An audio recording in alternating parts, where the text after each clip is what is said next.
Hello दोस्तों, आपका एक बार फिर से अतुल स्टडी सेंटर में स्वागत है। आज के इस वीडियो में मैं क्लास 12 रसायन विज्ञान अध्याय नंबर 2 विलयन में लेकर आ गया हूँ। एनसीईआरटी का पैटर्न मैं लेकर चल रहा हूँ आपके लिए। और ये बात ध्यान में रखिएगा कि मैं जितना आपको करा रहा हूँ, अगर आपसे जैसे अध्याय 2 आज मैं करा दिया और इस वीडियो में अध्याय 2 पूर्ण रूप से ख़त्म कर दूंगा, ठीक है ना। गारंटी लेता हूँ वीडियो बड़ा होगा, ये मैं कुछ नहीं कह सकते इसकी हिसाब से।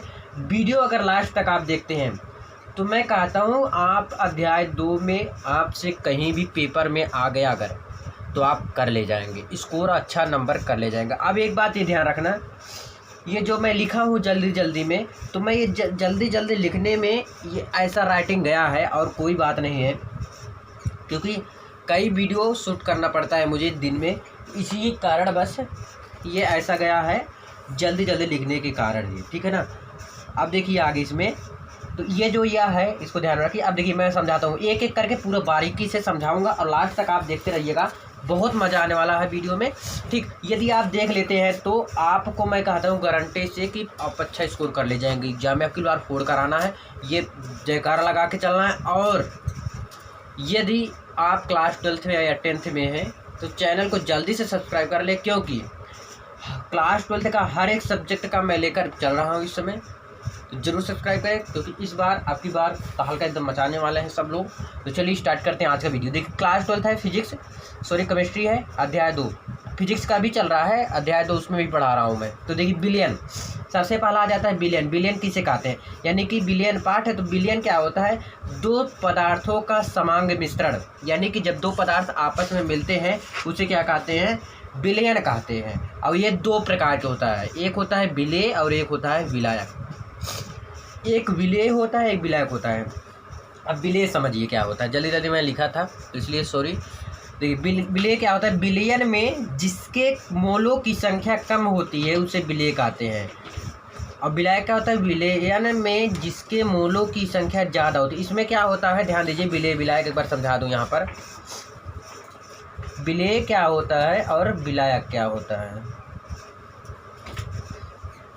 इसमें जो है देखिए फिर से देखिए एक बार। विलेय जो होता है, विलयन में क्या होता है, विलयन में जिसके मोलों की संख्या, अब विलयन में जो होता है में मोलों की संख्या क्या होता है, कम होता है, मोलों की संख्या कम होता है, ठीक है। ये विलेय है। और विलायक जो है, ये विलयन में मोलों की संख्या इसमें अधिक होता है। वही चीज़ इसमें कहा गया है, विलेय विलायक। मुझे उम्मीद है आपको क्लियर हो गया होगा। अब देखिए उदाहरण के तौर पे विलयन में मोलों की संख्या, अभी चलिए आगे बताता हूँ और मजा आएगा ना। चलो थोड़ा बता देता हूँ। जैसे विलयन क्या था, 2 समांग मिश्रण, यानी कि चाहे जो 2 चीज़ हो, पहले विलयन अच्छे से कवर कर लेते हैं। 2 चीज़ें हैं, अगर दोनों को मिला दिया जाए उसे क्या कहते हैं, विलयन कहता है। तो विलयन के अंदर ही क्या आता है, विलेय और विलायक आता है।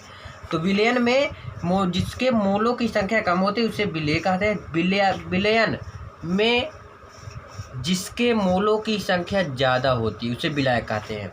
यानी कि मोलों की संख्या ज़्यादा होती है, मोलों की संख्या क्या होती है, ज़्यादा होती है। अब अच्छे से समझना, देखिए ध्यान से। विलयन विलायक विलेय। विलयन किसे कहते हैं, जो विलायक और विलेय को क्या कहते हैं, समझ लो विलयन कहते हैं। कब क्लियर हुआ ना। अब विलेय क्या कहते हैं, जिसके मोलों की संख्या कम होती है। जैसे मैं मान लिया पानी है और चीनी है, अगर आप रस इसका बनाते हो या सीढ़ा बनाते हो किसी कारणवश, तो आपका क्या रहेगा, पानी का मात्रा क्या होगा, ज़्यादा रहेगा। और चीनी का मात्रा, इस रस जो बनाते हो चीनी से बनाते हो ना, और चीनी की मात्रा क्या होगा, कम होगा।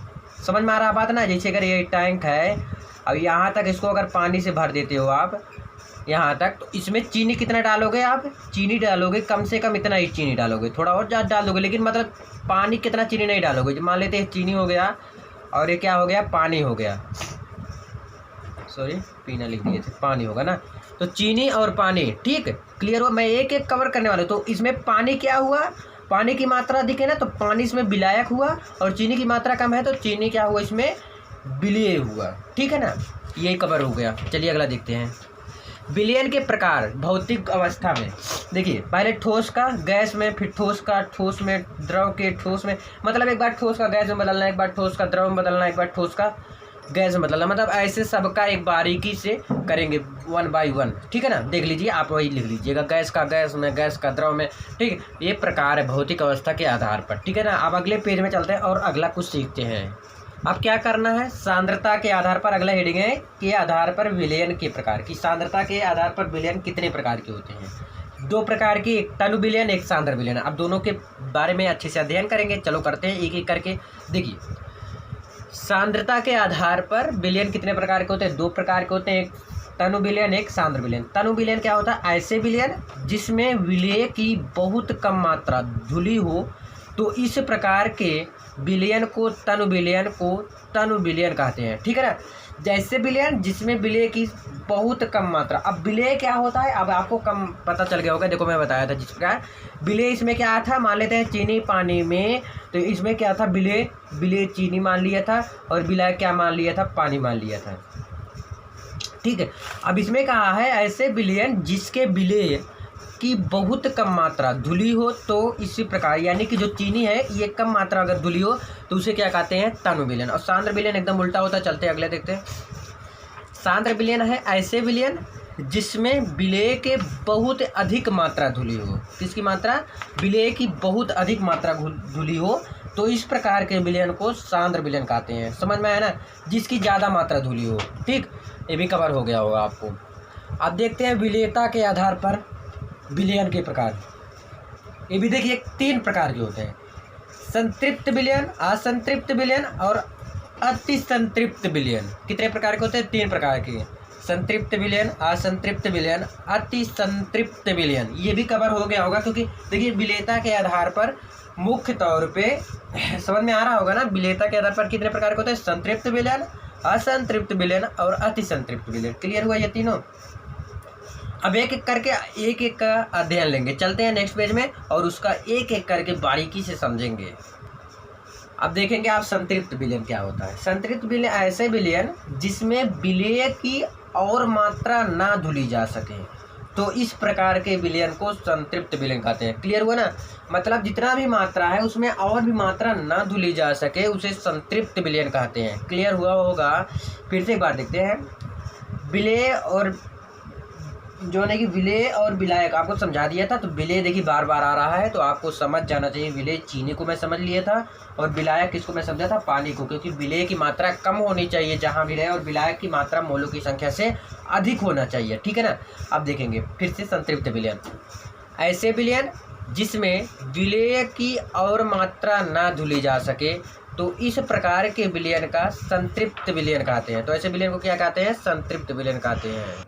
अब मुझे उम्मीद है कि संतृप्त विलयन आपका क्लियर हुआ होगा, और लाइट का भी व्यवस्था बहुत अच्छा क्लियर हो गया। ठीक है ना। अब देखते हैं अगला असंतृप्त विलयन, आखिर ये क्या होता है। ठीक, असंतृप्त विलयन जो होता है ऐसे विलयन जिसमें विलेय आपको बताया था मैं जिस प्रकार से विलेय क्या होता है, तो आपको अब बार बार नहीं बताऊंगा, नहीं तो दिक्कत हो जाएगा, कि टाइम वेस्ट होगा और कोई दिक्कत नहीं है। तो असंतृप्त विलयन क्या होता है? ऐसे विलयन जिसमें विलेय की और मात्रा धुली जा सके। किसकी? विलेय की मात्रा और धुली जा सके, मतलब जो चीनी है उसको और डाला जा सके, तो इस प्रकार के विलयन को असंतृप्त विलयन कहा था। मतलब ऐसा कोई विलयन ले लिया हमने कि उसमें जो है विलेय की मात्रा में डालते जाऊं और कोई फर्क इतना पड़े ना, वही चीज़ कहा है असंतृप्त विलयन। ठीक है। अब देखते हैं अगला क्या है। अगला है अति संतृप्त विलयन। क्या है? अति संतृप्त विलयन क्या है? जब संतृप्त विलयन को गर्म करके उसमें और भी विलेय की मात्रा धुली जाए, तो इस प्रकार के विलयन को देखिए क्या करके विलयन क्या मैंने माना था? पानी। अगर पानी को और भी गर्म कर दिया जाए तो उसमें विलेय की मात्रा धुली जाए, तो इस प्रकार के विलयन को क्या कहते हैं? अति संतृप्त विलयन कहते हैं। क्लियर हुआ? अति संतृप्त विलयन। ठीक, अब अगले हेडिंग की तरफ चलते हैं, जो कि बहुत ज़्यादा इंपॉर्टेंट है, मैं लिख कर उसे इसीलिए बताया हूँ। चलते हैं नेक्स्ट पेज में। अगला हेडिंग है आपका नॉर्मलता, इसके बाद बताऊंगा मोलरता, और इसके बाद दोनों में संबंध बताने के बाद आपको बताऊंगा मोललता। बहुत ज़्यादा इंपॉर्टेंट। अब यहाँ से इंपॉर्टेंट है भाई अब आपके ऊपर डिसाइड करना है कि अच्छा स्कोर करना है तो कुछ करके दिखाना पड़ेगा, ठीक है ना। तो चलिए नॉर्मलता क्या होता है पहले लिख के फिर उसके हिसाब से आपको बताता हूँ। पहले 1000 ml या 1 लीटर। 1000 ml मतलब क्या होता है, 1 लीटर भी कहा सकते हैं, कोई फ़र्क नहीं पड़ता, ठीक है ना। वही चीज़ 1 लीटर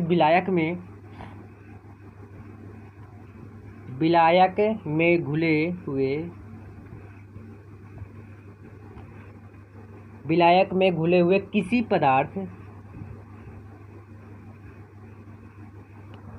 पदार्थ के ग्राम तुल्य क्या होता है। फिर देखिए 1000 ml, चाहे आप 1 ही लीटर लिखिए, ऐसे लिखिएगा 1 लीटर विलायक क्या था मैं बताया था आपको विलायक क्या होता है। तो विलायक में घुले हुए किसी पदार्थ के ग्राम तुल्य भारों की संख्या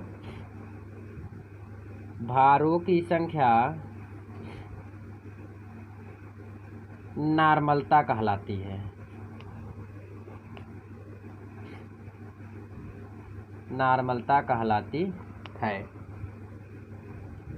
समझ में आया। जैसे 1 लीटर विलायक में घुले हुए किसी पदार्थ के ग्राम तुल्य भारों की संख्या जो होती है वो क्या कहलाती है, नॉर्मलता कहलाती है। ये भी क्लियर हो गया होगा, नॉर्मलता भी आपका। अब देखते हैं, अब देखिए नॉर्मलता किससे प्रदर्शित करते हैं, लिखे इसे n से प्रदर्शित करते हैं।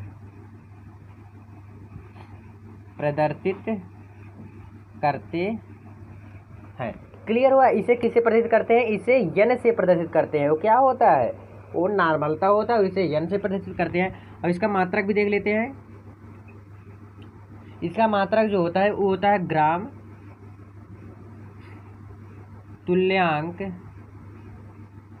तुल्यांक प्रति लीटर होता है।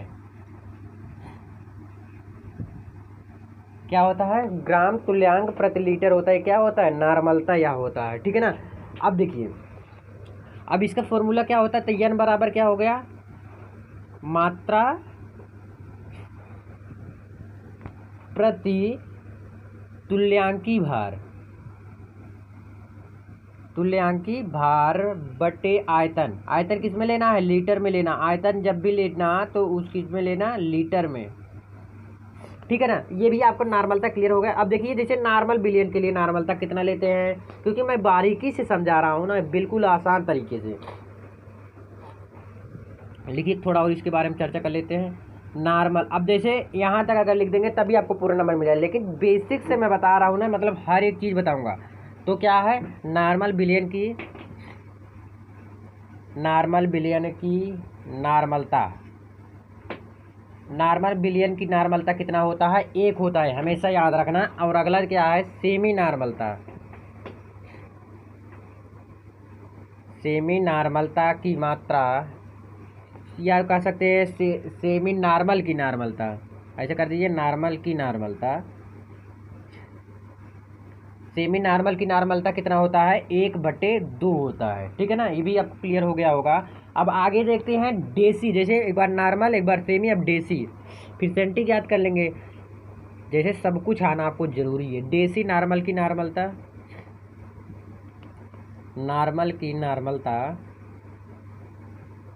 डेसी नॉर्मल की नॉर्मलता कितना होता है, 1/10। डेसी मतलब क्या होता है, देखिए अभी समझाता हूँ मैं। डेसी मतलब कितना होता है, 10 होता है, तो 10 से 1/10 कर देना। अब जैसे सेंटी मतलब 100 सेंटी, ऐसे समझ लेना, ठीक। सेंटी नॉर्मल की नॉर्मलता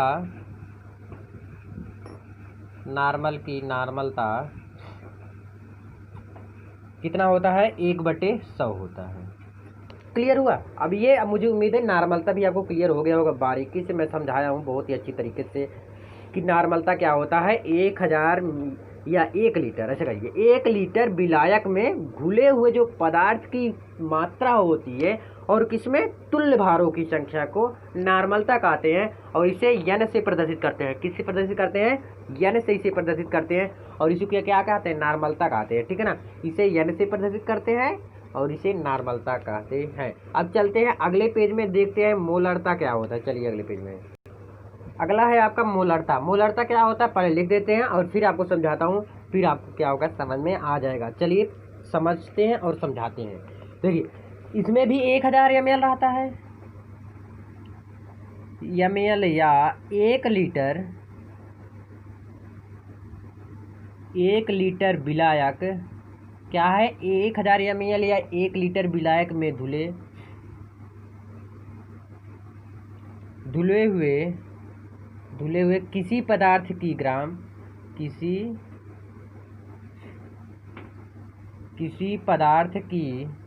ग्राम अणुओं की संख्या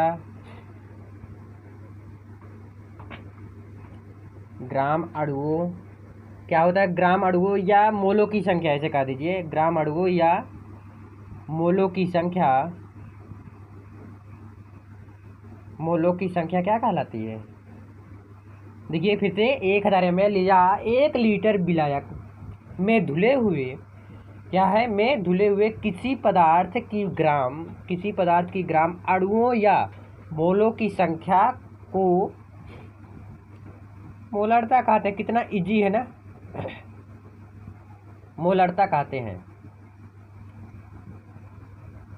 क्लियर हो गया होगा मोलरता क्या है आपका, ठीक है। अब फिर से एक बार देख लेते हैं। 1 लीटर विलायक की बात हो रहा है, ध्यान में रखिए। नॉर्मलता, मोलरता में तीनों में विलायक का बात करूंगा, विलेय लिख देंगे तो गलत हो जाएगा।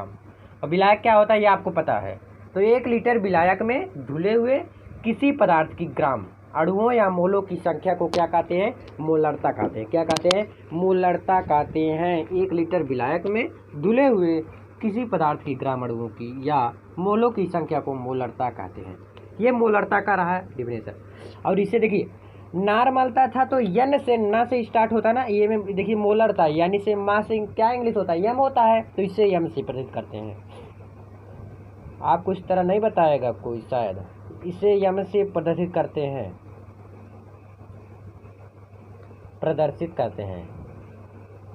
आप देखिए ध्यान से, मोलरता था तो यम से, ठीक है, यम से प्रदर्शित करते हैं। जब मोलरता रहेगा तो किससे प्रदर्शित करते हैं, यम से प्रदर्शित करते हैं। तो वही चीज़ कहा है कि 1 लीटर विलायक में धुले हुए किसी पदार्थ की जो ग्राम अणुओं या मोलों की संख्या होती है उसे क्या कहते हैं, हम मोलरता कहते हैं। इसे यम से प्रदर्शित करते हैं। तो यम इक्वल टू क्या होता है, मात्रा बटे उसमें तुल्यांकी भार था, इसमें क्या हो जाएगा, अणुभार है। देखिए भाई, अणुओं या मोलों की संख्या ना तो अणुभार हो जाएगा, अणुभार बटे आयतन इसमें भी रहेगा। और किसमें आयतन किसमें लेते हैं, हमेशा हम लीटर में लेते हैं, ठीक है ना। ये भी आपको क्लियर हो गया होगा। और देखिए पूछ लेता है कभी नॉर्मलता और मोलरता में संबंध बताओ, तो क्या बताओगे इसके बारे में। चलिए हेडिंग आपके सामने डाल के लिखता हूँ, नॉर्मलता और मोलरता में संबंध।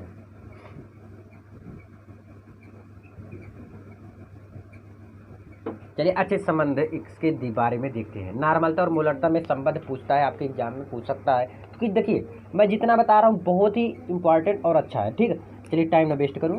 तो ये नॉर्मलता किससे प्रदर्शित करते हैं, यन से। नॉर्मलता और मोलर, तब नॉर्मलता हो गया बराबर और चिन्ह की जगह लगा देना बराबर। मोलरता किससे प्रदर्शित करते हैं, यम से। देखिए तब यहाँ पर आपको क्या लगा देना है, यन लगा देना है।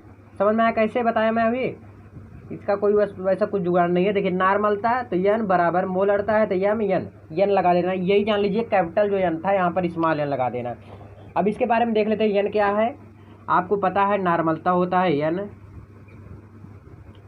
यम क्या होता है आपको पता है, मोलरता फिर भी बता रहा हूँ आपको, मोलरता होता है। और देखिए स्मॉल यन जो होता है ये क्यों लिखा हुआ इसके बारे में थोड़ा देख लेते हैं। देखिए स्मॉल यन क्या क्या होता है, क्षारीयता होता है, और क्या होता है, संयोजकता होता है। क्या होता है, संयोजकता होता है, और क्या होता है, अम्लीयता। क्लियर हुआ ना। ये नॉर्मलता और मोलरता में अगर संबंध आ जाए तो आपको यही चीज़ें लिखना है कि capital N equal to capital M small N, ठीक है ना। अब चलते हैं अगले पेज में और सीखते हैं क्या, मोलरता, ठीक है। तो ये नॉर्मलता मोलरता तीनों पूछता है, एग्जाम में पूछ सकता है, तो आप लिख ले जाएंगे। चलिए अगले पेज में। अब देखिए मोलरता क्या होता है। मैं आपको नॉर्मलता मोलरता बताया, अब मोलरता वैसे लगभग सेम ही है, ठीक है ना। अब देखिए इसमें भी 1000 ग्राम लिख के बस समझाता हूँ मैं आपको। 1000 ग्राम या 1 किलो क्या है, या 1 किलो विलायक में धुले कितने, 1 किलो विलायक में धुले हुए किसी पदार्थ, क्या है, किसी पदार्थ के ग्राम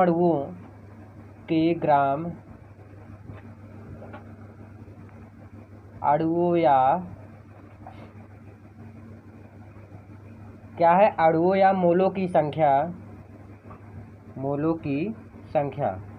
अभी समझाऊंगा ना तो आ गया। क्या है, फिर से देखिए, उसमें भी 1000 ग्राम, इसमें भी 1 किलोग्राम, मतलब ठीक है ना। और उसमें भी विलायक था, तो इसमें देखिए लगभग आपको उसमें से मोलरता और जो है नॉर्मलता है लगभग सेम मिल रहा है ना। तो यही चीज़ रखना है याद में कि 1000 ग्राम या 1 किलो विलायक में धुले हुए किसी पदार्थ के जो ग्राम अणुओं या मोलों की जो संख्या होती है, मोलों की संख्या को क्या कहते हैं, संख्या को मोललता कहते हैं। अब इसे किससे प्रदर्शित करते हैं ये आपको जानना जरूरी है। इसे देखिए, मोलरता मास से स्टार्ट होता है, इसलिए इसे यम से प्रदर्शित करते हैं।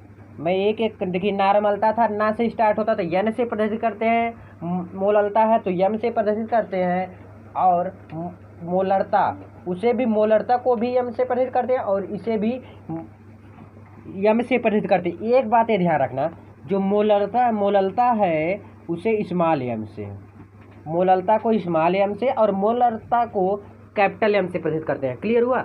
फिर से एक बार देख लीजिए, मोललता जो होता है वह स्मॉल एन से प्रदर्शित करते हैं। ठीक, ये भी क्लियर हुआ। अब इसका मात्रक देख लेते हैं। इसका मात्रक क्या होता है, मोल प्रति किलोग्राम। ये क्या होता है, मोललता का मात्रक होता है। अब इसका जो इसका आपको फार्मूला जरूरी है। यम बराबर क्या होता है, मात्रा, हमेशा की तरह मात्रा प्रति अणुभार। इसमें जो नीचे हमेशा क्या रहता था उसका एकदम वो नहीं रहेगा, इसमें रहेगा विलायक रहेगा।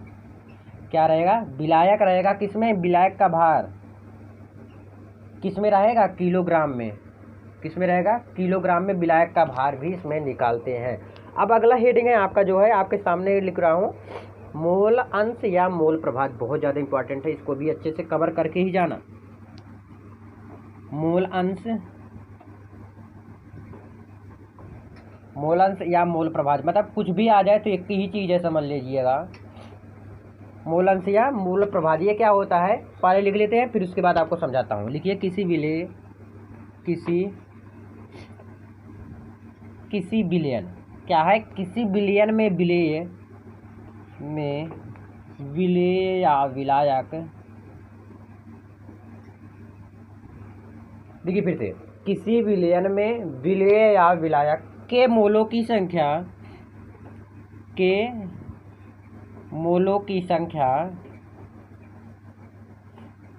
फिर से देखिए, किसी बिलियन में विलेय या विलायक के मोलों की संख्या तथा विलयन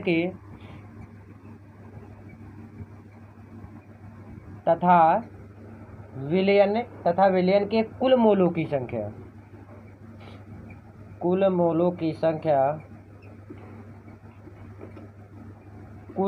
की संख्या क्या कहलाती है, कुल मोलों की संख्या के अनुपात को देखिए फिर से, किसी विलयन में विलेय या विलायक के मोलों की संख्या तथा विलयन के कुल मोलों, किसके, विलेय या विलायक। ध्यान में रखना, विलेय क्या होता है, विलायक। जस्ट मैं आपको पहले बता चुका हूँ, उसको देख लेना। विलेय या विलायक मतलब इसी में है, तो स्टार्टिंग से आप देख रहे होंगे जहाँ तक चांस मुझे। तो विलेय या विलायक के मोलों की संख्या तथा विलयन के कुल मोलों की संख्या के अनुपात को क्या कहते हैं, के अनुपात को क्या कहते हैं, विलेय या विलायक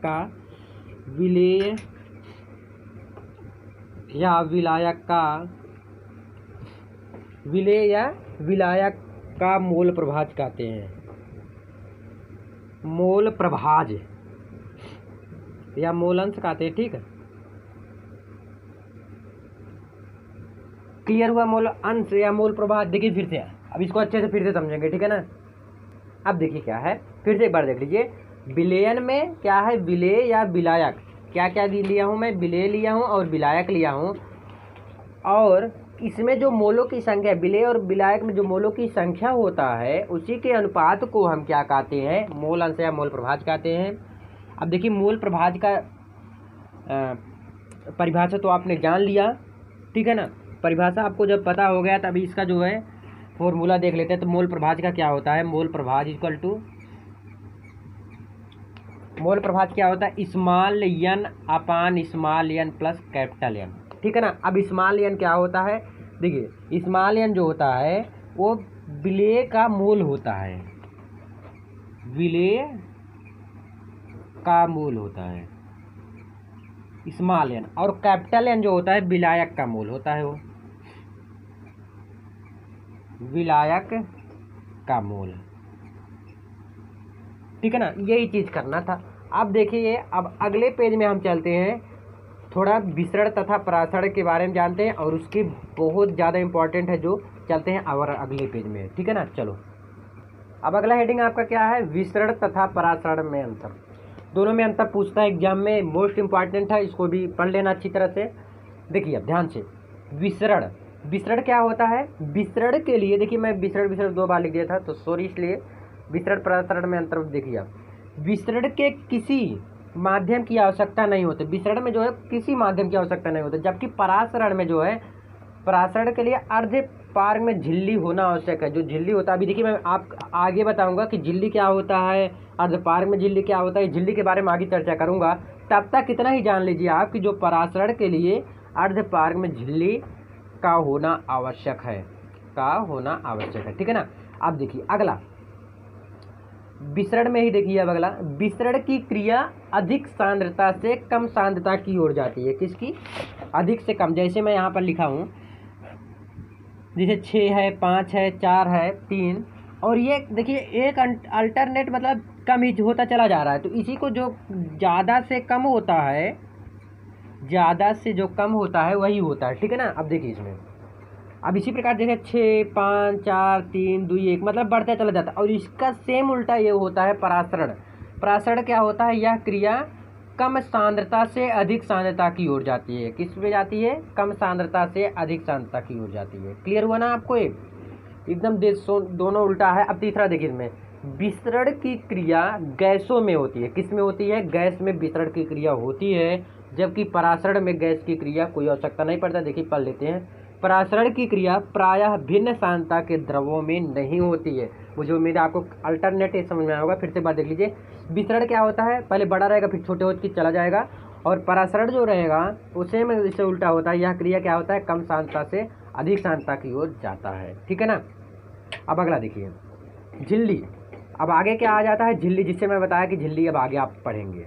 झिल्ली क्या है, किसी विलयन से बड़े आकार के कणों, झिल्ली क्या होता है, किसी विलयन के बड़े आकार के कणों दूर करने के लिए जिस साधन का उपयोग करते हैं, जैसे जो बड़ा कण है अगर उसको दूर किया जाता है, जिस साधन का उपयोग करते हैं उसे हम क्या कहते हैं, झिल्ली। जैसे मैं एक एग्जांपल तौर पे अगर समझना चाहूँगा, आपको समझाना चाहूँगा तो समझिए अच्छे से। देखिए क्या है, एक मिनट, जैसे देखिए ये पेज है आपका, इसी पेज में जो सबसे, जैसे मान लेते हैं इसमें क्या है, पानी भरा है,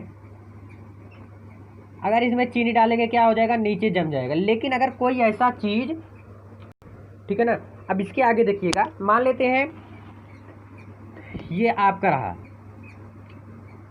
टैंक है कोई, अगर कोई मान लेते इसमें कड़ है, कुछ ऐसा चीज मैं डाल देता हूँ उसमें, जो है कड़ ऊपर आ जाता है, तो इसी को क्या कहते हैं हम, झिल्ली कहते हैं। देखिए किसी विलयन से बड़े आकार के कड़ों को दूर करने के लिए जिस साधन का उपयोग करते हैं। अब बड़े कड़, अब जैसे कोई बड़ा कड़ है वो ऊपर आ जाता है और उसको हम हटा लेते हैं, तो इसी को क्या कहते हैं, झिल्ली कहते हैं। अब झिल्ली भी 3 प्रकार के होता है। आप पार्क में झिल्ली, जिस प्रकार से आप देख सकते हैं लिखा गया है, और क्या होता है पार्क में झिल्ली, और क्या होता है अर्ध पार्क में झिल्ली, जिससे कि परासरण में मैं बताया था इसका क्या उपयोग होता है, बहुत ज़्यादा उपयोग होता है। या पार्क में झिल्ली, अर्ध पार्क में झिल्ली, तीनों के बारे में मैं बारीकी से चर्चा करने वाला हूँ। चलते हैं नेक्स्ट पेज में और उसको अच्छी तरह से और समझेंगे। चलिए चलते हैं। देखिए, आप पार्क में झिल्ली ये क्या होता है, पार्क में और अर्ध पार्क में, ठीक है ना। तीनों के बारे में अब बारीकी से हम सब समझेंगे। चलिए एक करके। आप पार्क में झिल्ली क्या होता है, ऐसी झिल्ली जो अपने से होकर विलेय और विलायक दोनों मड़ुओं को आने जाने नहीं देता है।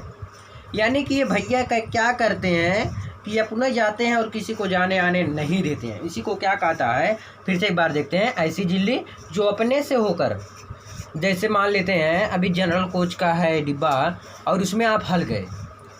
अब क्या करते हैं, जो बैठे रहते हैं वो कहते हैं अब इधर से नहीं, तुम उधर साइड से जाओ।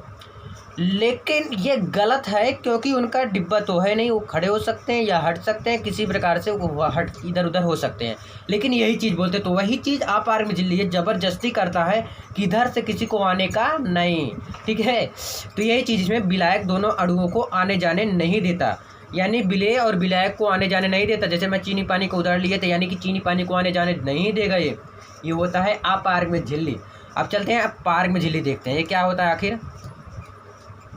पार्क में झिल्ली जो होता है, ऐसी झिल्ली जिससे होकर विलेय और विलायक दोनों के अणु आ जा सकते हैं। मतलब जैसे जनरल कोच का मैं जैसे एग्जाम्पल लिया था ट्रेन में, वैसे अगर कोई हल गया, मतलब उसी गेट से जो भैया बैठे थे उसी गेट से अगर कोई बोल रहा है कि उधर से ही जाओ, आप इधर से मतलब हमारे पास से ही जाओ, वही चीज़ पार्क में झिल्ली कहता है। बहुत शांत लड़का है, बहुत अच्छा है ये कि मतलब ये बोल रहा है कि हमारे तरफ से जाओ तो आप हमारे तरफ से ही जाओ, ठीक है ना। अब अर्ध पार्क में झिल्ली देखते हैं, ये क्या होता है, ऐसी झिल्ली जो अपने से होकर विलायक के अणुओं को तो आने जाने देती है। किसके अणु के, विलायक के अणु को आने जाने देती, किंतु विलेय के अणुओं को आने जाने नहीं देता। ये क्या होता है, केवल विलेय को आने नहीं देने जाता, क्योंकि इसमें कोई दुश्मनी होगी। जैसे दो लोग हैं, एक लड़का है और एक लड़की, तो कोई लोग ऐसे हैं कि लड़की को आने देते हैं और लड़के को नहीं आने देते। वैसे इसमें भी है कि विलायक को आने दे रहे हैं। जैसे मैं पानी को, इसको व्यवस्था मान लेते हैं विलायक को, तो पानी को ये आने दे रहे हैं और चीनी को नहीं आने दे रहे हैं। वही चीज़ इसमें कहा गया है कि ये विलायक के अणुओं को तो आने दे रहे हैं, लेकिन गलती कर रहे हैं, विलेय को आने नहीं दे रहे हैं। ये अर्ध पार्क में झिल्ली होता है। फिर से एक बार देख लीजिए, अर्ध पार्क में झिल्ली में ये ऐसी झिल्ली जो विलायक तो आ सकता है लेकिन विलेय नहीं आ सकता, उसी को क्या करते हैं, अर्ध पार्क में झिल्ली कहते हैं।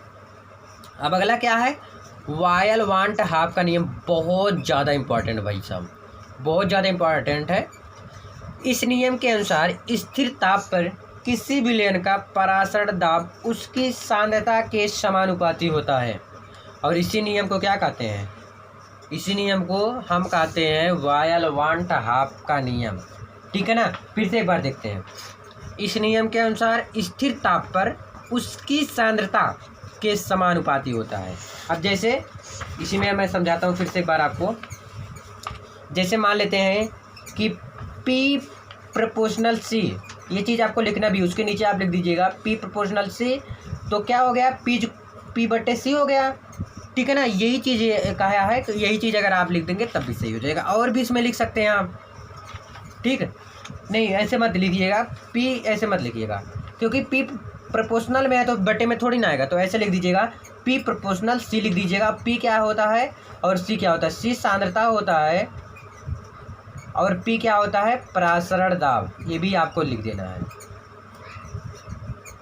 ठीक है ना। P क्या होता है, परासरण दाब होता है, और C क्या होता है, सांद्रता होता है। ये चीज़ लिख देना, P प्रोपोर्शनल C। क्लियर हुआ आपका ये वायल वांट हाफ का नियम भी क्लियर हो गया होगा। अब चलते हैं नेक्स्ट पेज में और हेडिंग के साथ। अब हम लोग देखेंगे चार्ल्स वांट हाफ का नियम। ये नियम क्या होता है, चलते पहले थोड़ा लिख देते हैं फिर समझाता हूँ, क्योंकि ये इंपॉर्टेंट है, इसलिए जो ज़्यादा इंपॉर्टेंट है उसको मैं लिख लिया हूँ, लिख के मतलब कवर कर रहा हूँ। और जो तो थोड़ा कम है या उसमें परिभाषा ही भरा है उसके, तो उसको क्या करता हूँ मैं ऑलरेडी लिख कर तो आपको समझाता हूँ, ठीक है ना। चलिए, अब चार्ल्स वांट हाफ का नियम आखिर ये होता क्या है, इसके बारे में अच्छी तरह से हम क्या करेंगे समझेंगे। तो सबसे पहले क्या करता हूँ, इसको मैं लिख देता हूँ। इस नियम के अनुसार लिखो, सॉरी एक मिनट,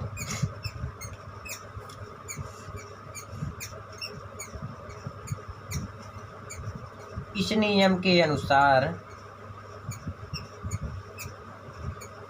फिर से देखेंगे, इस नियम के अनुसार यदि किसी विलयन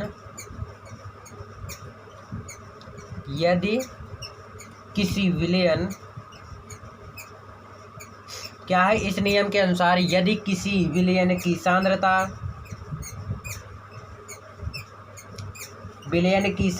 स्थिर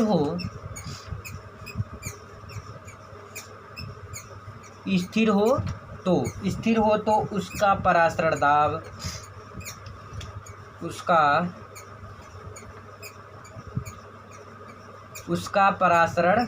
फिर से देखेंगे थोड़ा एक बार इसका। इस नियम के अनुसार यदि किसी विलयन की सांद्रता स्थिर हो तो उसका परासरण दाब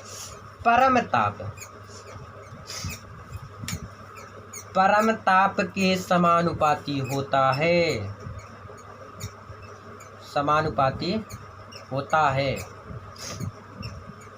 ठीक है ना। अब चार्ल्स वन ट्राप का भी नियम आपको पता हो गया। अब देखिए ये क्लियर हुआ ना, चार्ल्स वन ट्राप का नियम। यदि इस नियम के अनुसार क्या करता है, जो विलयन की सांद्रता स्थिर है, मान लेते हैं विलयन की सांद्रता स्थिर है, तो उसका परासरण दाब क्या होगा, एकदम परम ताप के समानुपाती होता है। यानी कि परासरण दाब यानी कि P प्रोपोर्शनल C।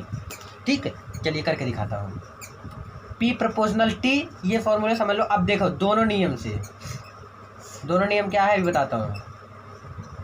दोनों नियमों से देखिए, दोनों नियम क्या है, P प्रोपोर्शनल एक CT है, क्या है C और T। तो हम देखिए यहाँ पर भी P है, यहाँ पर भी P है, तो हम एक बार P लेंगे, क्या लेंगे, एक बार मैं क्या ले लूँगा, P ले लूँगा। तो प्रोपोर्शनल है, बराबर का निशान लगा के देखिए इसको मैं हटा दूँ, अगर ध्यान में रखना, इसको जब मैं हटा दूँ तो एक नियतांक के रूप में, कांस्टेंट के रूप में क्या आ जाएगा, R आ जाएगा, और C है ये है और T है। अब तो कहोगे T दो बार है, तो जब मैं एक बार लिखता हूँ ना, क्योंकि दोनों में जो कॉमन है वही चीज़ मैं लिख रहा हूँ, एक बार लिख दे रहा हूँ। ठीक है ना। R इसमें क्या है, नियतांक है, लिख देना यहाँ पर। R इक्वल टू क्या हो गया, नियतांक हो गया आपका। R क्या हो गया आपका, नियतांक है। अब इसके आगे हम देखेंगे, एक फॉर्मूला आपको पता होगा, C बराबर क्या होता है, N/V होता है, इसको याद कर लेना, फिजिक्स में है। तो P बराबर देखिए C की जगह ये चीज़ मैं रख दूंगा, तो R गुणे N/V गुणे T। यही चीज़ हुआ ना, समझ में आ रहा है ना। C की जगह मैं N/V रख दिया, कोई इशू। अब यहाँ से P का वैल्यू निकाल लो आप। P इक्वल टू क्या हो गया, N/RT/V, ये चीज़ आ गया। अब यहाँ से PV इक्वल टू क्या आ गया, PV इक्वल टू N/RT। यही तो फॉर्मूला है अभी, एक मिनट, यही तो फार्मूला है कि PV, देखिए इसमें मल्टीप्लाई कर दिए जब इसको, PV इक्वल टू क्या आ गया, N/RT। ठीक है ना। अब इसे एक चीज़ और लिख सकते हो, अगर N बराबर हमारा रख दो क्या, W/M रख सकता हूँ ना, ये भी रख सकते हो, ये भी तो आ गया ना। अब इसके आगे भी थोड़ा सा अगर सॉल्व करना चाहो कर सकते हो, नहीं तो ये भी ठीक है। ठीक है, अब देखिए इसके आगे थोड़ा सॉल्व करके दिखा देता हूँ, बट क्योंकि मैं हर एक चीज़ आपको रूबरू करवाऊँगा अभी से। ठीक है, तो PV इक्वल टू क्या हो जाएगा आपका, N का वैल्यू क्या रख दूँ, W/M रख दूँ इंटू RT। अगर यहाँ से P का वैल्यू निकालूंगा ना, P क्योंकि चार्ल्स वन ट्राप का नियम निकालना है, तो P इक्वल टू क्या हो जाएगा, W इंटू RT/MV हो जाएगा नीचे। ठीक, ये चीज़ आया है। और यहाँ पर मैं R का वैल्यू हमेशा क्या रखूँगा, 0.821 R का वैल्यू होता है। अब देखिए इसमें क्या है, P क्या है, परासरण दाब, ये तो पता ही है आपको, लिख देता हूँ फिर भी, परासरण दाब P होता है, W क्या होता है, विलेय की मात्रा होता है, विलेय की मात्रा।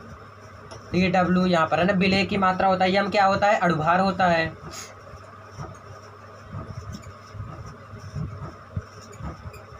अब किस में लेना है, आयतन लीटर में। ठीक है ना, ये आपको क्लियर हो गया होगा। और R का वैल्यू आपका पता ही है। तो बस अब देखिए, अब अगला जो है, अगले हेडिंग की तरफ बढ़ते हैं और अगले पेज में चलते हैं। चलो अगले पेज में, अब अगला हेडिंग जो आता है, समपरासारी विलयन, वाष्प दाब, छोटा छोटा हेडिंग है, इसको भी बारीकी से समझेंगे। और इसके बाद भी ये मत समझ लेना इंपॉर्टेंट खत्म हो गया, ऐसा कुछ भी नहीं, अभी इंपॉर्टेंट तो बहुत भर के बचा है।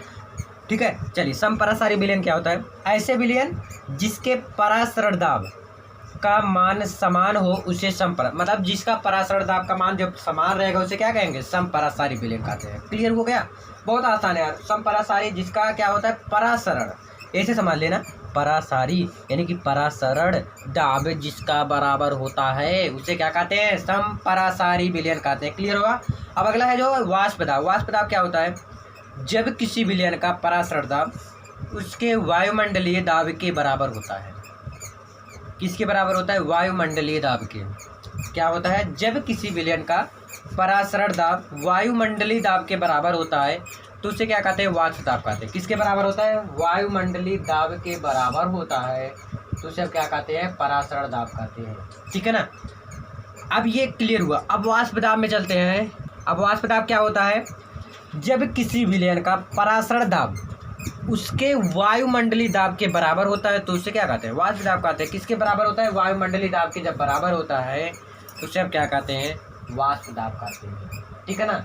वाष्प दाब किसे कहते हैं? फिर से एक बार देखेंगे कि जब किसी विलयन का परासरण दाब उसके वायुमंडलीय दाब के बराबर होता है तो उसे वाष्प दाब कहते हैं। क्लियर हुआ? अब चलते हैं वाष्प दाब के अवनमन में। ये क्या होता है? वाष्प दाब के अवनमन क्या होते हैं इसके बारे में देखिए। जब किसी विलायक में किसी अपद्रव्य को मिला दिया जाता है, इसको अपद्रव्य को अगर मिला दिया जाता है तो उसका वाष्प दाब घट जाता है। क्या हो जाता है? घट जाता है। फिर से एक बार देखिए, जब किसी विलायक में किसी अपद्रव्य को मिला दिया जाता है तो उसका वाष्प दाब क्या होता है? घट जाता है। वाष्प दाब में यह कमी वाष्प दाब में अवनमन कहलाता है। वाष्प दाब में अवनमन इंपॉर्टेंट है, पढ़ लेना इसको। फिर से एक बार देखते हैं, जब किसी विलायक में किसी अपद्रव्य को मिला दिया जाता है तो उसका वाष्प दाब क्या होता है? घट जाता है। और वाष्प दाब में यह कमी वाष्प में अवनमन कहलाता है। क्या कहलाता है? वाष्प में अवनमन कहलाता है। और ये किसके बराबर होता है? यह P माइनस PS के बराबर होता है। तो इसका फॉर्मूला थोड़ा होता है। P किससे प्रदर्शित करते हैं? विलायक का वाष्प दाब होता है। क्लियर? और PS क्या होता है? विलयन का वाष्प दाब होता है। अब अगला देखते हैं, वाष्प दाब में अपेक्षित अवनमन। ये क्या आखिर होता है? वाष्प दाब में अपेक्षित अवनमन ये होता है कि जब किसी विलयन में या विलयन के वाष्प दाब में अवनमन तथा विलायक के वाष्प दाब के अनुपात को वाष्प दाब को अपेक्षित अवनमन कहते हैं। क्लियर हुआ? फिर से देखें, वाष्प दाब में अपेक्षित अवनमन फिर से एक बार देखेंगे।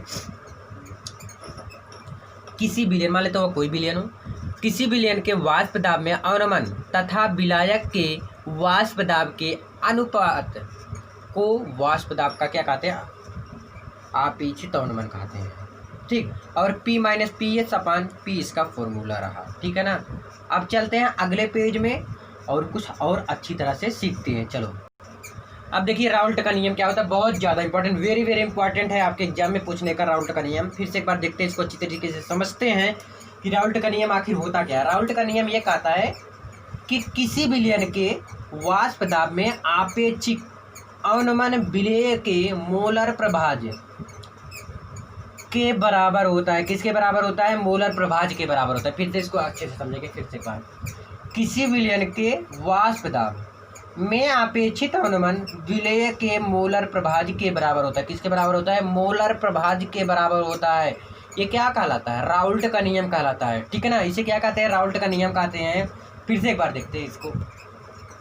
मान लेते हैं कोई विलयन। विलयन क्या होता है? मैं बताया था। विलय क्या होता है? बताया था। विलय का मतलब जो भी चीज़ आपको मिलेगा, हमें लगता है कोई नई चीज़ नहीं है, क्योंकि आपको ये चीज़ आना चाहिए। जब अगर स्टार्टिंग वीडियो अगर कहीं पे भी स्किप कर देंगे तो आपका समझ लीजिए गड़बड़ हो जाएगा और आपको समझ में नहीं आएगा। ठीक है ना? तो इसको समझिए अच्छे। फिर से क्या है? राउल्ट का नियम कहता है कि किसी विलयन के वाष्प दाब में आपेक्षिक अवनमन विलय के मोलर प्रभाज्य के क्या होता है? मोलर प्रभाज्य के बराबर होता है। उसे क्या कहते हैं? राउल्ट का नियम कहते हैं। और ये फार्मूला से आप रूबरू हैं और इसी भी फार्मूला से रूबरू हैं।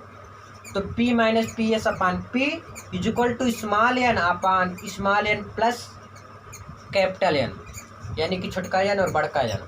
ठीक है ना?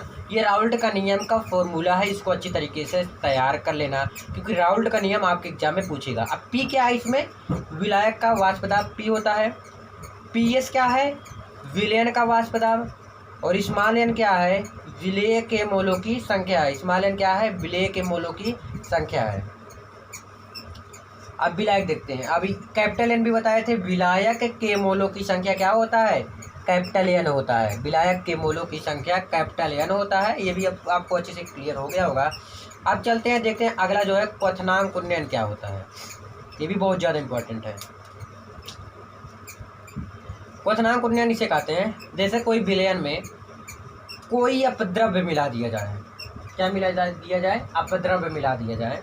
किसी विलयन में कोई अपद्रव्य मिलाया जाए है तो उसके क्वथनांक में जो वृद्धि हो जाती है तो उसे क्या कहते हैं? क्वथनांक में होने वाली वृद्धि को। देखिए जैसे क्वथनांक है, अभी जैसे कुछ भी चीज़, जैसे पानी है, अगर उसमें चीनी मिला देंगे तो अपने आप बढ़ जाएगा। वही क्वथनांक उन्नयन भी है, अगर उसमें कुछ चीज़ मिला देंगे जो बढ़ जाता है, उसी घटना को, जो बढ़ने की जो घटना होती है उसी को क्या कहते हैं? क्वथनांक उन्नयन कहते हैं। क्लियर हो गया होगा? फिर से एक बार देखते हैं क्वथनांक उन्नयन। फिर से एक बार देखते हैं क्या होता है कि मान लेते हैं किसी विलयन, कोई भी वह विलयन हो, उसमें कोई अपद्रव्य मिला दिया जाता है, उसके क्वथनांक में वृद्धि हो जाती है। क्या हो जाती है? वृद्धि हो जाती है। अगर कोई भी जो क्वथनांक उन्नयन है उसमें क्या हो जाता है? वृद्धि हो जाता है। अगर कुछ भी चीज़, अगर किसी भी चीज़ में कुछ मिला देते हैं तो वृद्धि हो जाएगी, ऑटोमेटिक चीज़ है। तो वही चीज़ इसमें कहा है, अगर क्वथनांक में कुछ एक्स्ट्रा मिला दिया जाता है तो उसमें क्या कहते हैं? उसे क्वथनांक उन्नयन कहते हैं। इसे किसे प्रदर्शित करते हैं? इसे डेल्टा टीबी से प्रदर्शित करते हैं। ठीक है, अब चलते हैं नेक्स्ट पेज में और बारीकी से अच्छी तरीके से समझेंगे। अभी भी इम्पोर्टेंट बहुत ज़्यादा है। चलिए नेक्स्ट पेज में, घबराइए मत, समझिए। अभी भी चांस है, ला सकते हैं, फोड़ सकते हैं, अपने कॉलेज, अपने स्कूल में टॉप कर सकते हैं, एकदम तहलका मचा सकते हैं, एकदम गर्दा मचा सकते हैं, फोड़ सकते हैं। तो जुटे रहिए मेरे साथ। ये आज जिससे कि कवर मैं ख़त्म कर दूँ इसे, इसका आज के बाद मैं कहता हूँ गारंटी लेकर, यदि आप इसे पूरा देखते हैं लास्ट तक स्टार्टिंग से तो अच्छी तरह से, पहली बात तो आपको याद हो गया होगा, मतलब इसको अगर 2-3 बार पढ़ेंगे तो याद हो जाएगा, ये तो 100% श्योर है। क्लियर हुआ ना? तो प्लीज़ इसको लास्ट तक जरूर देखिएगा, आपको याद हो जाएगा बहुत ही अच्छी तरीके से। ठीक है ना? इसके बारे में घबराइएगा मत आप। चलिए अगले पेज में चलते हैं। अब देखिए ये भी इम्पॉर्टेंट है, क्वथनांक उन्नयन और अणुभार में संबंध। आखिर ये होता क्या है? क्वथनांक उन्नयन और अणुभार में संबंध। तो इसको अणुभार में अगर संबंध पूछता है तो इस प्रकार लिखना है, small m equal to 1000 KB, क्या KB गुणे W बटे डेल्टा TB। अभी जस्ट में पता है आपको, गुणे W, कैपिटल W है, ध्यान में रखना। ये आपका क्या है? क्वथनांक उन्नयन और अणुभार में संबंध है। यम क्या होता है? आपका अणुभार होता है। और KB क्या होता है? मोलल उन्नयन स्थिरांक होता है। और W क्या होता है? विलेय का भार होता है। डेल्टा TB क्वथनांक उन्नयन होता है। और W क्या होता है? विलायक का भार। देखिए ये स्मॉल W है विलेय का भार, और जो कैपिटल W है वो विलायक का भार होता है। ठीक है ना? ये भी आपको क्लियर हो गया होगा कि क्वथनांक उन्नयन और अणुभार में संबंध अगर आ जाता है तो आप अच्छे से कर ले जाएंगे, मुझे उम्मीद हो गया है। अब चलते हैं अगला, देखते हैं आणविक उन्नयन स्थिरांक और अणुभार में संबंध। आणविक उन्नयन स्थिरांक और अणुभार में संबंध, ये क्या होता है? आणविक उन्नयन स्थिरांक और अणुभार में संबंध ये क्या होता है? देखिए स्मॉल m इक्वल टू 100 गुणे KB KW बटे डेल्टा TW। ये क्या होता है? आणविक उन्नयन स्थिरांक और अणुभार में संबंध अगर पूछ लिया जाता है तो आपको लिखना है स्मॉल m इक्वल टू, उसमें 1000 KB था, इसमें क्या है? 100 KW बटे डेल्टा W। ठीक, अब m क्या है देख ले सकते हैं, अणुभार है, K आणविक उन्नयन स्थिरांक है, और W क्या है? विलेय का भार, जो कि स्मॉल W है। स्मॉल W विलेय का भार हो गया आपका, और डेल्टा T क्या है? क्वथनांक उन्नयन है, और कैपिटल W जो है वो विलायक का भार है। तो ये भी आपको क्लियर हो गया होगा कि आणविक उन्नयन स्थिरांक और अणुभार में संबंध, और ये भी क्लियर हो गया होगा। देखिए यार कुछ छोड़िए मत, क्योंकि मैं ज़्यादा नहीं बताऊंगा, जितना बताऊंगा आप अगर उतना कवर कर ले जाएंगे आप अच्छा स्कोर कर सकते हैं, ये गारंटी मेरा। ठीक है ना? चलते हैं नेक्स्ट पेज में और नेक्स्ट कुछ सीखने का प्रयास करते हैं। चलो अगला क्या है? हिमांकौनमन, जो कि बहुत आप सब सुने होंगे यदि आप पढ़ते होंगे थोड़ा बहुत तो। हिमांकौनमन के बारे में तो इसको भी आपको अच्छे से स्कोर करना है। इसमें क्या है? जब किसी विलायक में कोई अपद्रव्य मिला दिया जाता है। क्या मिला जाता है? अपद्रव्य मिलाया जाता है। जब किसी विलायक समझ रहे हो ना क्या होता है? ठीक है, जब किसी विलायक में कोई अपद्रव्य मिला दिया जाता है तो उसका हिमांक क्या हो जाता है, घट जाता है। अगर जैसे इसके पहले जो पढ़े तो ठीक है, चलो जाने दो, उसको अगर पढ़ेंगे तो ज़्यादा हो जाएगा दिक्कत। देखिए जैसे कोई भी चीज़ है, अब मान लेते हैं इसमें कोई पानी है, मान लेते हैं ना, तो विलायक है, इसमें विलायक में कोई अपद्रव्य मिला, कोई ऐसा चीज़ मिला दिया जाता है। जैसे आपको मैं बताऊं, मुझे परिभाषा उतना वो पता नहीं चला अच्छे से क्लियर कि आपको क्या समझा के बताऊं। वैसे मैं आपको फिर से बताना चाहूँगा, जैसे मान लेते हैं कोई पानी डाला हूँ, कोई ऐसा केमिकल डाल दिया जाए तो क्या हो, ऑटोमेटिक क्या हो जाता है, घट जाता है, कम हो जाता है। ठीक है, चलिए एक उदाहरण मैं आपको लेकर बता रहा हूँ। देखिए याद आया मुझे, जैसे मान लेते हैं दूध है। अभी दूध को खोआ कैसे बनाया जाता है, मिठाई कैसे बनाया जाता है, तो दूध को खूब जलाएंगे, जब उसको जलाते रहेंगे मतलब गर्म करते रहेंगे तो क्या हो जाएगा, कम हो जाएगा। वही चीज़ हिमांक और अनुमान, ये ध्यान रखना, अगर एग्जाम में आ गया समझ लेना, दूध है और दूध को गर्म करते रहो तो कम हो जाता है। तो वही चीज़ इसमें लिखना है, जब किसी विलायक में कोई अपद्रव्य मिलाया जाता है तो उसका हिमांक घट जाता है, और यही घटना क्या कहलाता है, आपका हिमांक अवनमन कहलाता है। क्लियर हुआ? ठीक। अब देखिए मोलल अवनमन और अणुभार में संबंध, ये क्या होता है, स्मॉल m इक्वल टू 1000 गुणे KF गुणे W बटे delta TF into W। Capital W रहेगा, नीचे वाला क्या रहेगा, कैपिटल W रहेगा, और ऊपर वाला स्मॉल W रहेगा। स्मॉल m क्या होता है, अणुभार होता है, जैसे कि आप जब पढ़ते चले आ रहे हो। KF क्या होता है, मोलल अवनमन स्थिरांक, और W क्या होता है, विलेय का भार होता है, और डेल्टा TF क्या होता है, हिमांक अवनमन होता है, और W क्या होता है, विलायक का भार होता है। W क्या होता है, विलायक का भार होता है। तो मोलन अवनमन स्थिरांक और अणुभार में संबंध पूछता है, मुझे उम्मीद आप सब कर ले जाएंगे इसको ना। अब चलते हैं नेक्स्ट पेज में, और नेक्स्ट कुछ अगला सीखने का प्रयास करते हैं, और इसी प्रकार से अभी भी लगे रहो। अगर अब तक लाइक नहीं किया तो प्लीज़ यार लाइक कर दो, कम से कम शेयर करो 10-15 लोग को, जिससे इसका सबका फ़ायदा मिल सके, और भी वीडियो इसी प्रकार से मैं लाता रहूँगा। चलो अगले पेज में चलते हैं। अब क्या है, आणविक कानून। देखिए सब में संबंध दे रहा है, सब में संबंध बता रहा हूँ। ऐसा मत कहना एग्जाम दे के आना कि भैया आप जो बताए थे शायद वो आप बताए नहीं थे जो आपका आया था, तो ऐसा नहीं है, ठीक है ना। आपको क्या करना है, जितना मैं बताया हूँ आपको उतना ही कवर करके जाना है, और 100% स्कोर करके आएंगे, फोड़ कराएंगे अपनी एग्जाम में, मैं गारंटी लेता हूँ। लेकिन प्लीज़ आपको स्टार्टिंग से लास्ट तक, अभी भी आप चैनल को सब्सक्राइब नहीं की, जल्दी से सब्सक्राइब कर दे। रेड कलर का बटन दिख रहा होगा आपको चैनल के बगल में, उस पर लिखा है सब्सक्राइब, तो कर दीजिए प्लीज़ सब्सक्राइब, शेयर कर दीजिए जल्दी से। चलिए आज का वीडियो ये वाला स्टार्ट करते हैं। ये क्या होता है, स्मॉल m सब में है, तो स्मॉल m इक्वल टू 100 गुणे K गुणे W बटे डेल्टा TW। डेल्टा TW में बताया था क्या होता है, ठीक है ना। देखिए भाई इसी में से मैं फॉर्मूला बना रहा हूँ, अगर समझेंगे दिमाग लगा कर अच्छे से ना, कि आणविक अवनमन क्या होता है, आणविक अवनमन स्थिरांक क्या होता है, और अणुभार क्या होता है। अणुभार अगर ये दोनों अगर लेकर अपने सामने खोलकर बैठेंगे, जस्ट मैं पहले बता चुका हूँ, अगर दोनों खोल के अगर आप बैठेंगे लेकर, तो आप अच्छा लिख पाएंगे और कर पाएंगे, समझ पाएंगे, ठीक है ना। ठीक, तो आणविक अवनमन स्थिरांक और अणुभार में संबंध, तो क्या होता है, m इक्वल टू क्या होता है 100 गुणे KW बटे डेल्टा TW, और m क्या है, अणुभार है, K क्या है, लिख लीजिए, इसको क्या बोलने से फायदा ना, लिख लीजिएगा, स्क्रीनशॉट ले लीजिए। चलिए हेनरी का नियम, वेरी वेरी वेरी इंपॉर्टेंट है हेनरी का नियम। ठीक, देखिए स्थिर ताप पर किसी विलायक के एकांक द्रव्यमान में धुली गैस की मात्रा गैस के दाब के समानुपाती होता है। किसके समानुपाती होता है, गैस के दाब के समानुपाती होता है। ये हेनरी का नियम है, फिर से एक बार समझिएगा। हेनरी का नियम क्या कहता है, मान लेते हैं कोई स्थिर ताप है, उसी पर किसी विलायक के एकांक द्रव्यमान में धुली गैस की जो मात्रा होती है वो गैस के दाब के समानुपाती होता है। किसके समानुपाती होता है, गैस के दाब के समानुपाती होता है। यह नियम हेनरी का नियम कहलाता है। समझ में आया? फिर से एक बार देखते हैं हेनरी का नियम। स्थिर ताप पर किसी विलायक के एकांक द्रव्यमान में जो धुली गैस की मात्रा होती है वो गैस के दाब के समानुपाती होता है। यह नियम हेनरी का नियम कहलाता है। तो इसका नियम क्या आता है, W प्रोपोर्शनल P, तो W इक्वल टू कांस्टेंट के रूप में KH में ले लिया तो KH इंटू P, तो KH इक्वल टू मैं निकाल लूँगा तो W अपान P इधर आ जाएगा, तो इसको इधर कर सकते हैं। W क्या होता है, गैस की मात्रा, और P क्या है, दाब, जानते ही वो P करता है तो दाब है। तो के एच क्या है आपका, हेनरी नियतांक है। तो हेनरी नियतांक के रूप में मैं प्रोपोर्शनल जब हटाया तो मैं के एच हेनरी नियतांक लिख दिया, ठीक है ना। ये भी मुझे उम्मीद है क्लियर हो गया। चलते हैं नेक्स्ट पेज में और कुछ आगे सीखते हैं।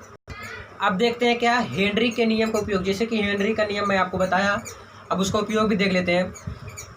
गहरे समुद्र में गोताखोर श्वसन के लिए ऑक्सीजन O2 और हीलियम He का मिश्रण दिया जाता है। कहाँ पर, गोताखोर सुने होंगे आप सब, तो उसके लिए O2 यानी कि ऑक्सीजन और हीलियम का मिश्रण दिया जाता है। कहाँ पर, हेनरी के नियम के उपयोग में ऑक्सीजन और हीलियम का मिश्रण दिया जाता है। ये क्या कहलाता है, हेनरी का नियम। और इसका उपयोग कहाँ किया जाता है, इस नियम का उपयोग सॉफ्ट ड्रिंक बनाने में, कौन सा ड्रिंक बनाने में, सॉफ्ट ड्रिंक बनाने में किया जाता है यहाँ, ठीक है, सॉफ्ट ड्रिंक बनाने में किया जाता है इस नियम का उपयोग, ठीक है। अब अगला देखेंगे विलयन के अणुसंख्य गुणधर्म। ये क्या होता है, ये कौन सा मुसीबत आ गए, एक बार जूम इन कर दूं थोड़ा सा, ठीक।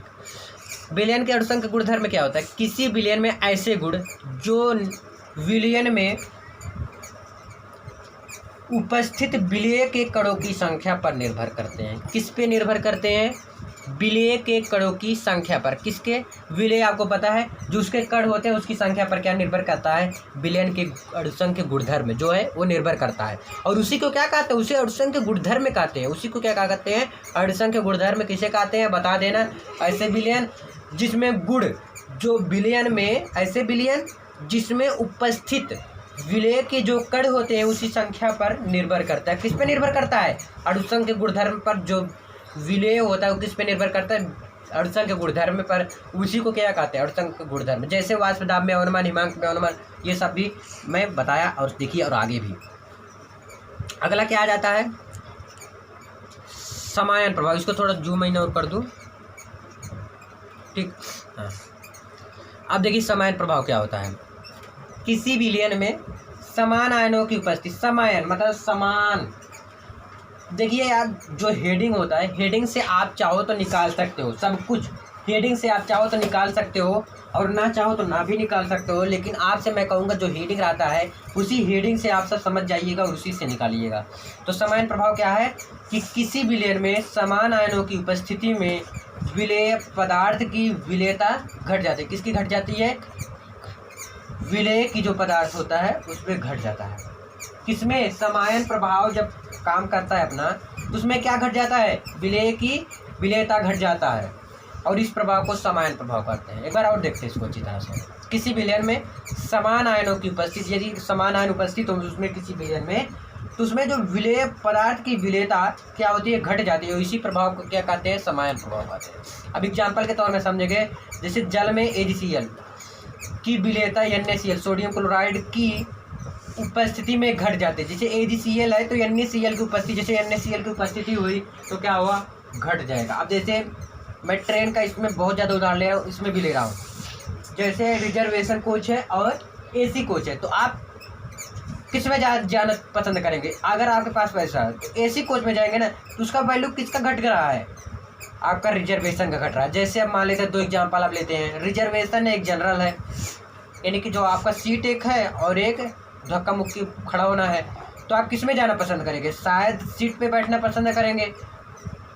यदि आपके पास पैसा है तो और सीट मिल रहा है तो आप सीट पे बैठेंगे। तो यानी कि जनरल कोच का अगर सबको सीट मिलना शुरू हो जाए, ट्रेन में सबको सीट मिले, तो आप क्या करेंगे, जनरल कोच में कभी नहीं जाएंगे, क्योंकि जिसमें ठूस ठूस के लोग भरे रहते हैं। ठीक है, अब अगले पेज में चलते हैं, ये भी समझ में आया होगा आपको। चले आगे पे अब देखेंगे हम सब क्या, आइसोहाइड्रिक विलयन। ये क्या होता है, आइसोहाइड्रिक। ये तो थोड़ा हट के है, बट याद कर लेना ना, ज़्यादा इंपॉर्टेंट है तो नहीं है, लेकिन याद कर लेना।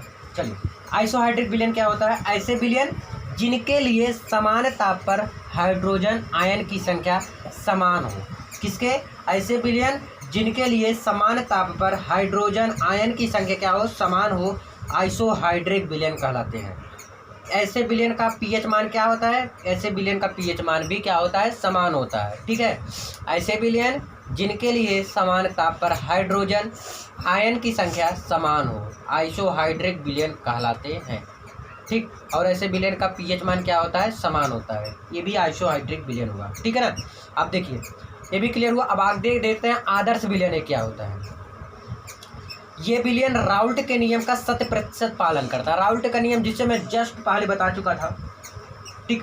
तो राउल्ट का नियम, ऐसे विलियन राउल्ट का नियम का क्या करता है, 100% पालन करता है। तो ऐसे विलियन, दूसरा पॉइंट इसमें, ऐसे विलियन के लिए डेल्टा एच बराबर क्या होना चाहिए, 0 होना चाहिए हमेशा आदर्श विलियन के लिए, क्योंकि ये आदर्श भैया सीधा उदा है। चलिए तीसरा देखिए, विलियन की अवस्था में ऊष्मा ना तो अवशोषित होने चाहिए और ना हो उत्सर्जित। अवशोषित और उत्सर्जित समझते हो ना, यानी कि ना तो जाना चाहिए ना तो आना चाहिए, दोनों चीज़ नहीं होना चाहिए ना। विलयन की अवस्था में ऊष्मा ना तो अवशोषित होना चाहिए और ना ही उत्सर्जित होना चाहिए, दोनों चीज़ नहीं होना चाहिए इसमें विलयन की अवस्था में, ठीक है ना।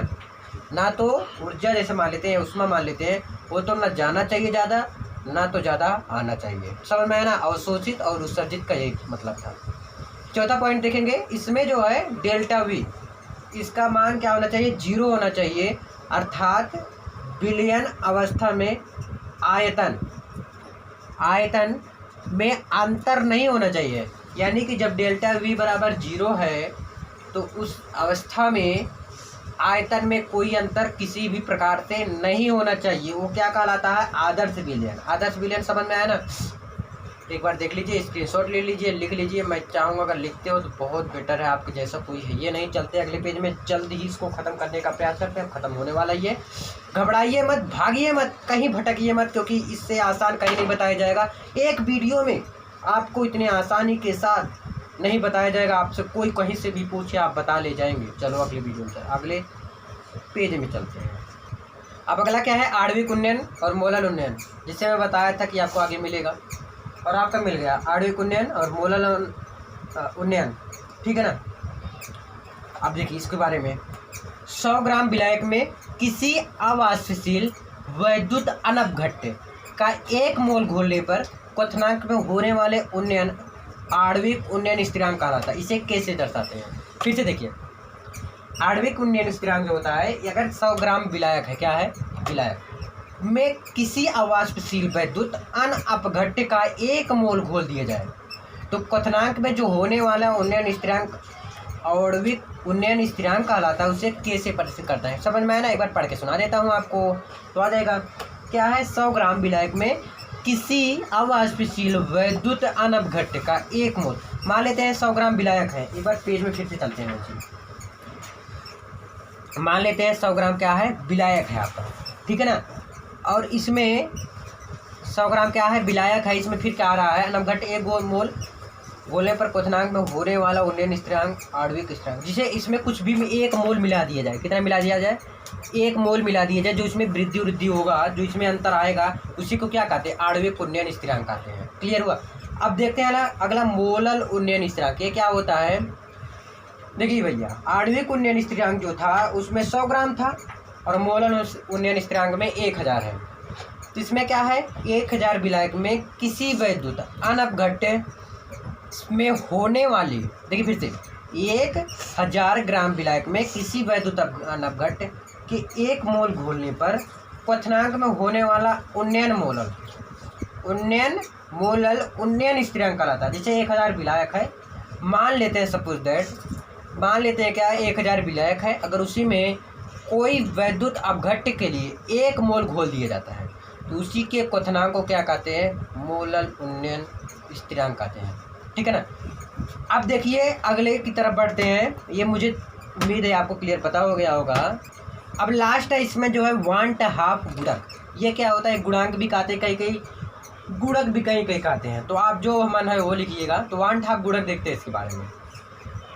किसी विलयन में प्रक्षित अणुसंख्य गुणधर्म तथा वास्तविक अणुसंख्य गुणधर्म के अनुपात को क्या देखिए, ये चीज़ अगर याद कर लेते हैं, इसे आई से प्रदर्शित करते हैं। तो प्रेक्षित अणुसंख्य गुणधर्म के अनुपात, नहीं ऐसे कर दीजिएगा, प्रेक्षित अणुसंख्य गुणधर्म या परिकलन अणुसंख्य गुणधर्म के अनुपात को क्या कहते हैं, 1/2 गुणक कहते हैं या गुणांक कहते हैं। क्लियर हुआ। एक बार फिर से समझते हैं।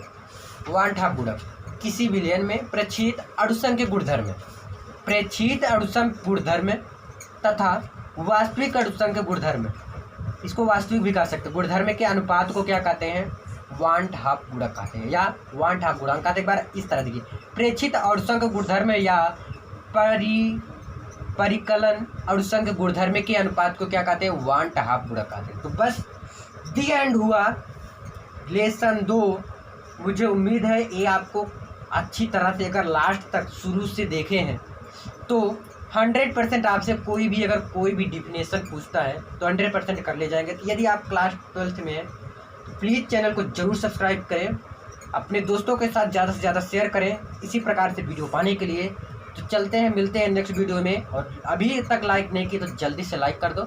मिलते हैं नेक्स्ट वीडियो में। वीडियो कैसा लगा लाइक शेयर कमेंट करके ज़रूर बताएं, कमेंट कर दीजिएगा, और जिससे कि मुझे ये मोटिवेशन मिले कि आपको समझ में आता है, तो उसी हिसाब से मैं और भी वीडियो बनाऊंगा। तो बस इस वीडियो में इतना ही, मिलते हैं नेक्स्ट वीडियो में। बहुत बहुत धन्यवाद और आभार आप सबका लास्ट तक वीडियो देखने के लिए। और आप अपना स्कूल में अच्छा स्कोर करेंगे ये मुझे उम्मीद है, यदि शुरू से लास्ट तक देखें तो। बहुत बहुत धन्यवाद।